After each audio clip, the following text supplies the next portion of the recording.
સુરતમાં ફરી એક માસૂમ બાળકનું અપહરણ થયું હતું, જેમાં ભંગાર વીણતા ઈસમે 5 વર્ષના બાળકનું અપહરણ કર્યું હતું. જોકે અમદાવાદ રેલવે પોલીસે અપહરણ કરતા અને દબોચી બાળકને મુક્ત કરાવ્યો હતો. સુરતમાંથી ફરી એક માસૂમ બાળકનું અપહરણ કરાયું હતું. સુરતના કતારગામ વિસ્તારમાંથી 5 વર્ષના બાળકનું ભંગાણ વીણતા ઈસમે અપહરણ કર્યું હતું. ફૂટપાથ પર રહેતો બાળક ગમી જતા આરોપી બાળકનું અપહરણ કરી ટ્રેનમાં નીકળી પડ્યો હતો. જોકે અમદાવાદ રેલવે પોલીસે શંકાના આધારે બાળક સાથે રહેલા દીપક બાબુરાવ ઇંગલેને પકડી પૂછપરછ કરતા બાળકનું અપહરણ કર્યું હોવાની કબૂલાત કરી હતી.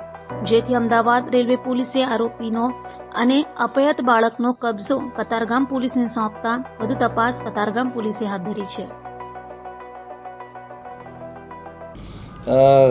તારીખ 7/7/2024ના રોજ એટલે કે રથયાત્રાના દિવસે કતારગામ પોલીસ સ્ટેશનમાં ભારતીય ન્યાય સંહિતાની કલમ 137(2) મુજબ એટલે કે કિડનેપિંગની એક ફરિયાદ દાખલ કરવામાં આવેલી હતી.